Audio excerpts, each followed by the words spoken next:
Hello, parents, guardians, family members, and district representatives. Welcome to the virtual edition of Newton County Schools Parent Connect.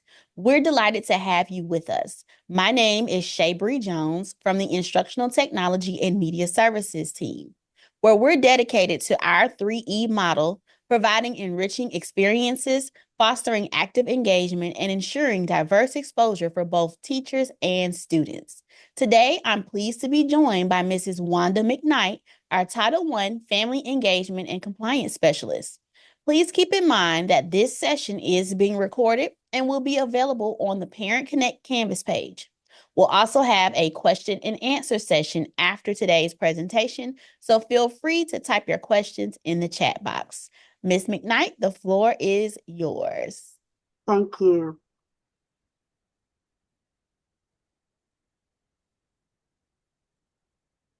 Ms. Shabri, are you able to see my screen? Yes, ma'am.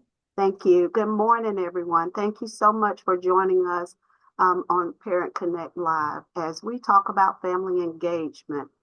Again, my name is Wanda McKnight, and I am the Title I Family Engagement and Compliance Specialist for the county. And our topic for today is engaging parents for better outcomes. So let's get into it. So Dr. Karen Mapp is the guru of parent engagement. She's a leader in family engagement, and in her book, Beyond the Bake Sale, she talks about emphasizing how building partnerships with the family, community organizations, and our school, how it's essential. It's not optional. It's not a luxury. It is a necessity. It is very important that we build these relationships with our parents, because as we continue, we'll find out that as we build these parent partnerships, it is to create student achievement. So extensive research shows this, that when our communities are involved and when our families actively participate in their child's education, it fosters both a social and academic necessity. It fosters growth in both of those areas. The research goes on that says that when these groups collaborate or form a partnership, children tend to perform better academically, they enjoy school more, they exhibit improved behavior, and they stay in school longer. So what is Title I?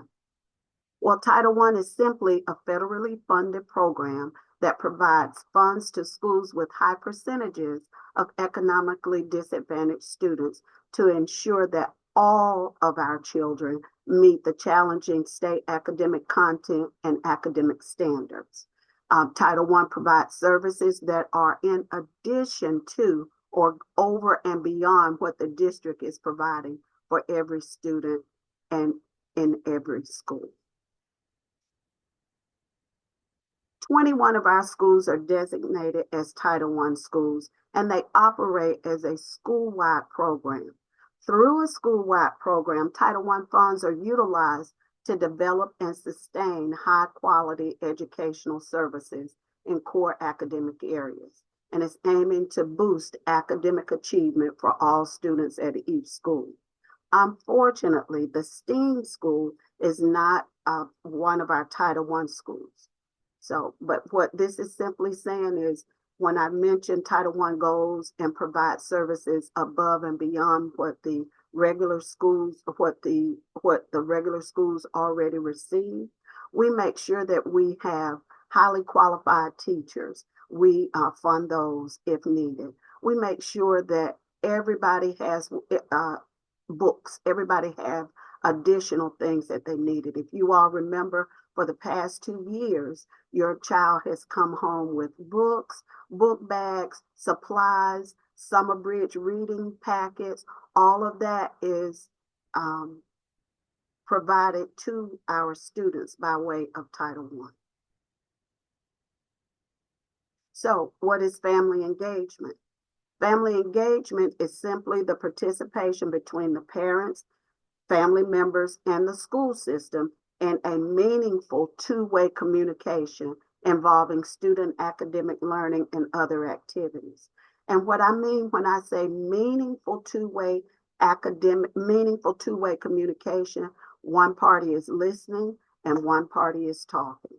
So in order for us to make sure that we are listening and providing our students with the highest academic standards, challenging standards that we possibly can, we need to listen to the needs of the parents, the needs of the students, in order to form that partnership so that we all can work together, because our common goal is student achievement.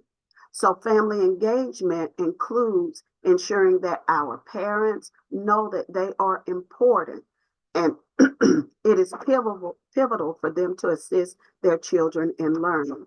We want to make sure that our parents are encouraged to be actively involved in their child's education. Our job is not to push our parents away. We want our parents involved. And we want parents to be full partners in their education as appropriate in making decisions. And then we want our parents to be on those advisory committees that we hold to assist in the education of their children. Our parents are the first teachers. Our parents are pivotal to family engagement. Our parents are pivotal to their children's success, because our parents know their children better than we do. So we need our parents to tell us, hey, my child performs like this. My child listens this way. My child just had this experience. So then as educators, we know how to maneuver and how to work with that child when we're at school. And then with all of that being said, carrying out other activities that are described in section 1116 of ESSA. And ESSA is just that every student succeed acts. It took over for our No Child Left Behind.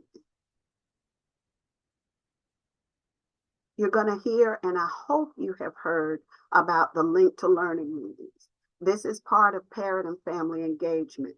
These are activities that our schools, are a part of. These meetings are where parents are provided strategies, they're provided activities and tools for at-home use to assist with increasing student achievement. There's that goal again, student achievement, student academic growth. So one way that we get this information out is by using flyers, because we want to make sure that our parents know what's happening, know what's going on at their school. So we communicate with flyers about the upcoming events. And just a few examples of some of the events: our strategy test taking night. All of our schools put on fancy names and different names, reading under the stars, which might be a reading literacy night. Parent Patrol, which I've been a part of at Veterans. That's a great Link to Learning meeting. Parents are able to come in, sign up, and follow their child for half of the day, I believe. If it's not half of the day, it's 1 or 2 hours of the day. And then they're able to interact in that child's class. And again, teachers provide strategies and activities and tools that they can use at home. So with that Parent Patrol, parents know what's going on in their classrooms.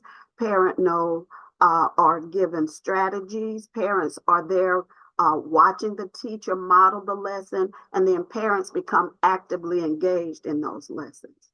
Our math literacy nights. Different schools have different things for those math literacy nights. Midnight Madness reading, Batty for books. I've been a part of all of these examples of different events, and they have thoroughly been engaged. I know Fairview Elementary School is standing room only when they hold these events. And parents, I want you to know that you should leave every Link to Learning meeting with something in hand, whether it is a worksheet with websites on it where you can go and actively participate with your child or work with your child, or it might just be a bag of manipulatives that you can use with your child at home.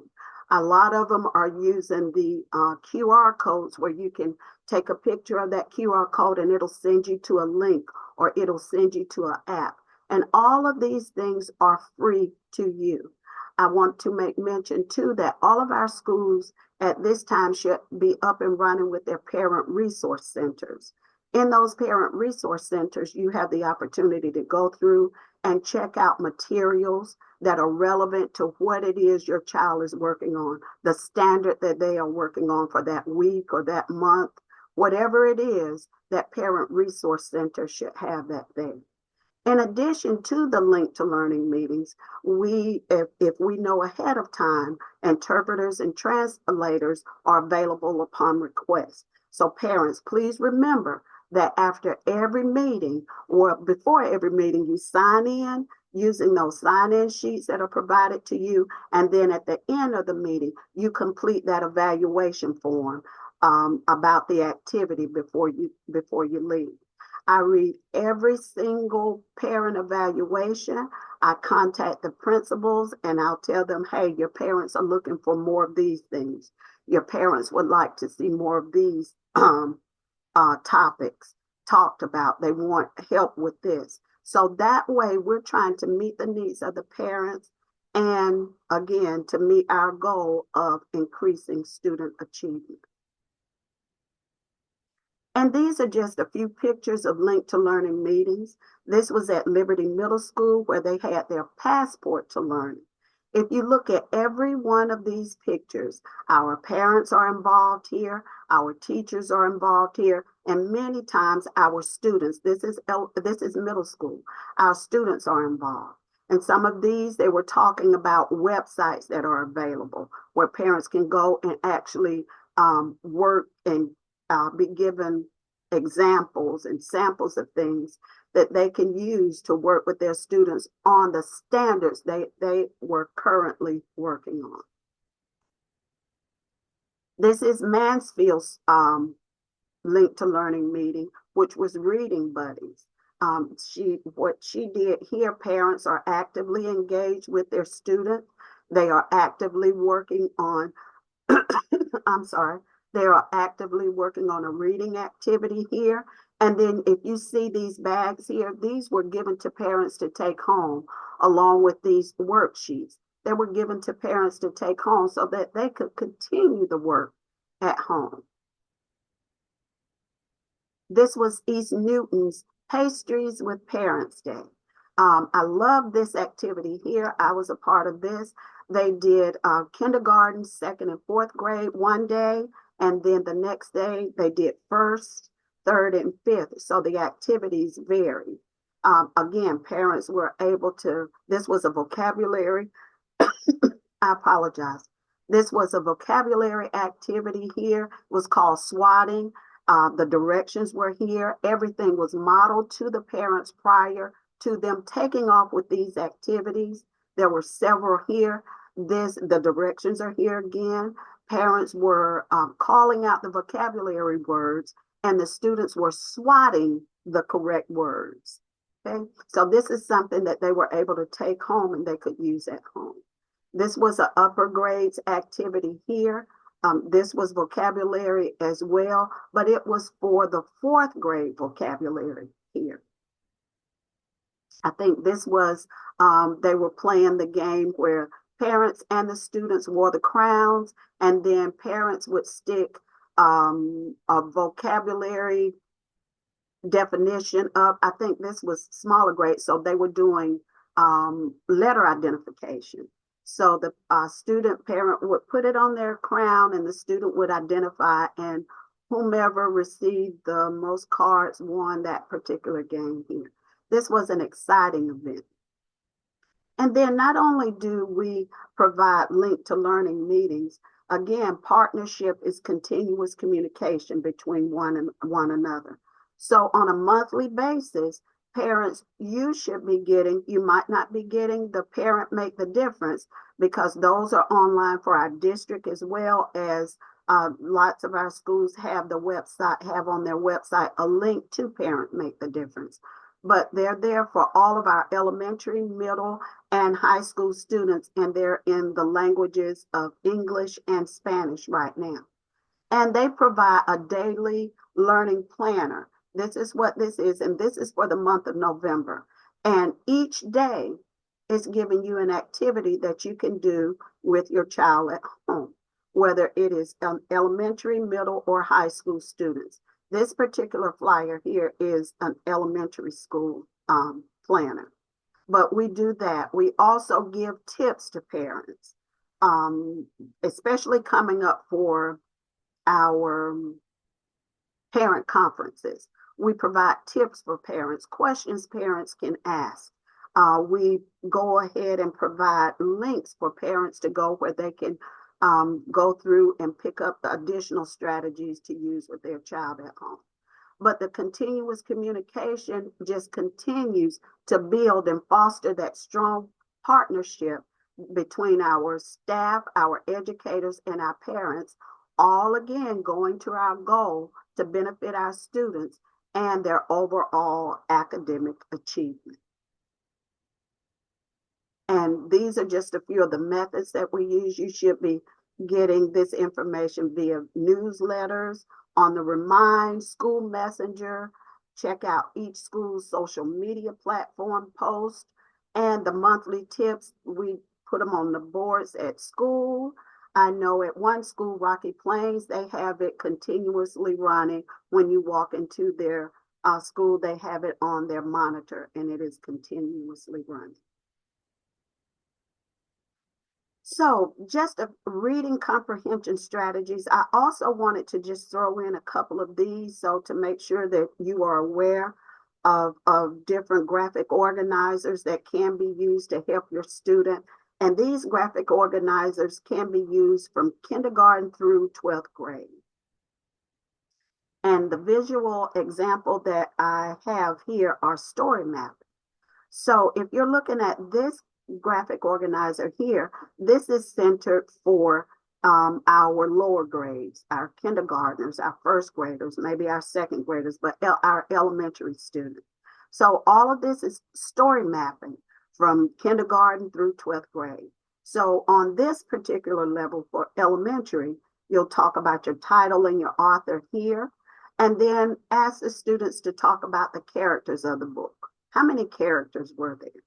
And then they talk about the setting. Where is it taking place? And what is the problem that's happening here?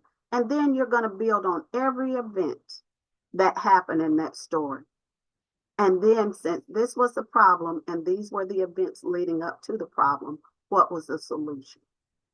And then you can go over here for our middle school students. You see it's shaped a little differently, but the information is pretty much the same. But the requirement may be different. They might be asked to provide additional details, go a little deeper, provide a little bit more information here. And again, story mapping. So this would be for our high school students. They can answer the questions here, or they can partner with each other. One student can write their own questions as it relates to their story that they're reading, an article that they're reading, whatever it is that they're doing, and they're story mapping it here. And then the other student can answer those questions there, and vice versa.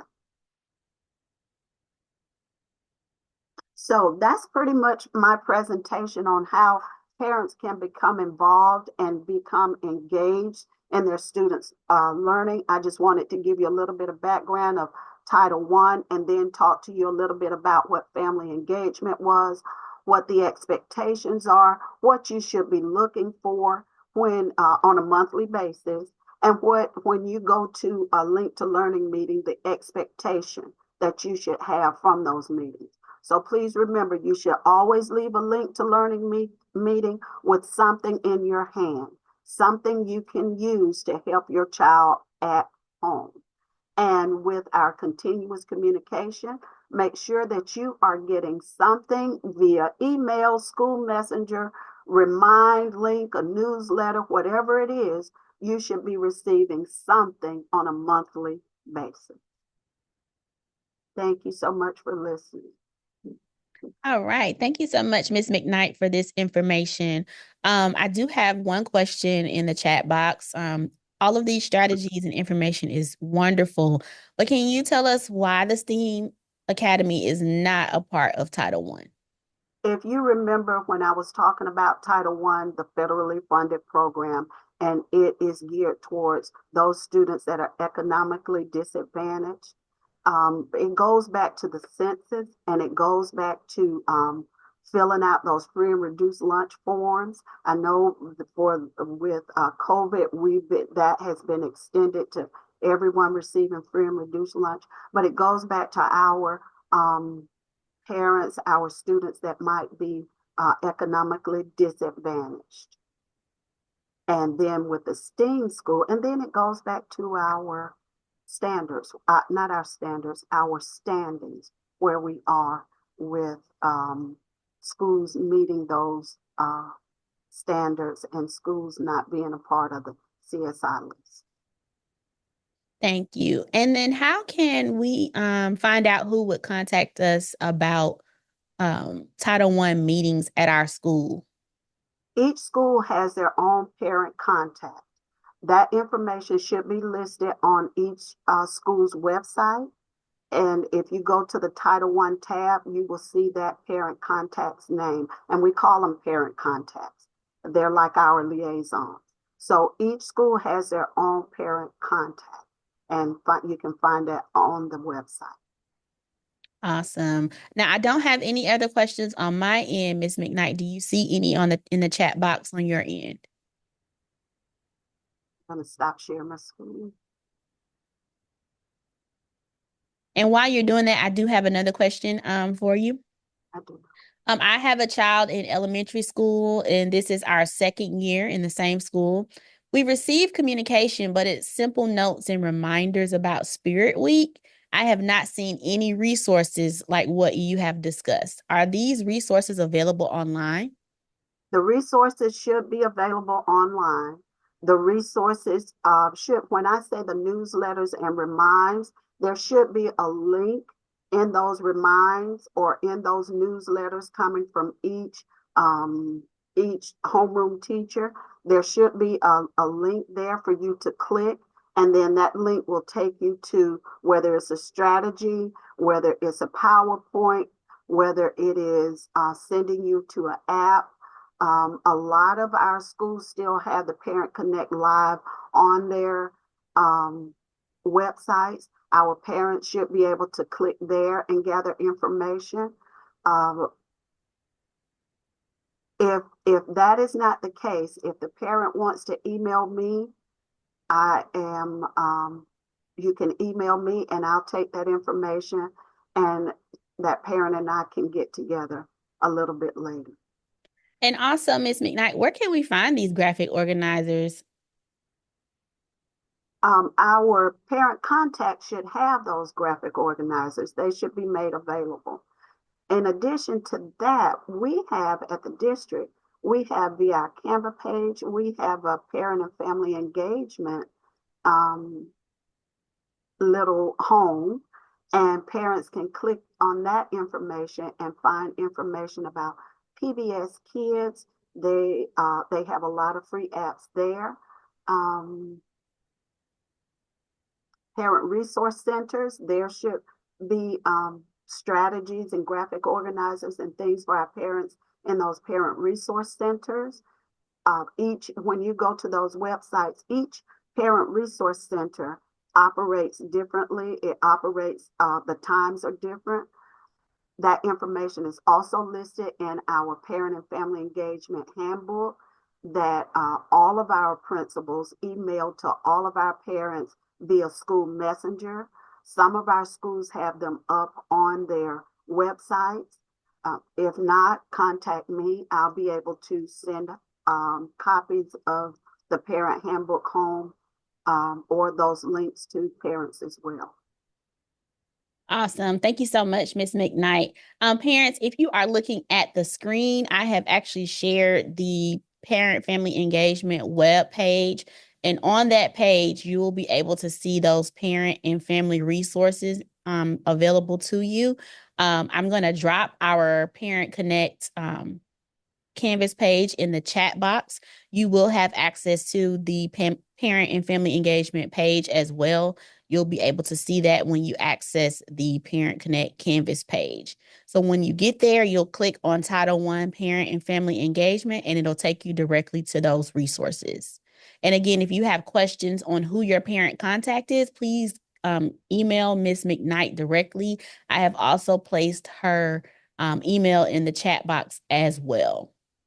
Are there any other questions related to Title I?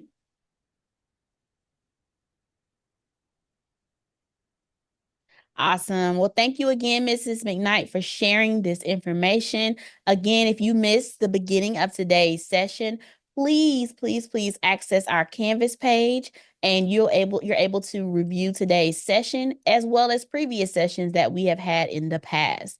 Also, we'd like for you to save the date for our annual literacy extravaganza that will be held on February the 1st. It is a Saturday at Newton High School. This is an opportunity for you to build your students' library. We'll be giving away books, hosting sessions, and you'll also see strategies that'll be available to you. This is a day of family engagement, so bring out your entire family, cousins, uncles, everyone, and we have books to give away.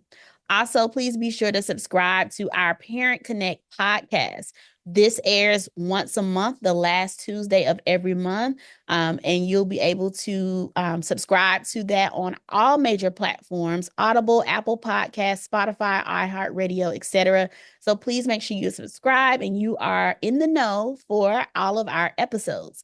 And be sure to join us on November 15th for our next webinar. We will be exploring information about dual enrollment. Again, thank you so much for attending today's session, and you all have a great weekend.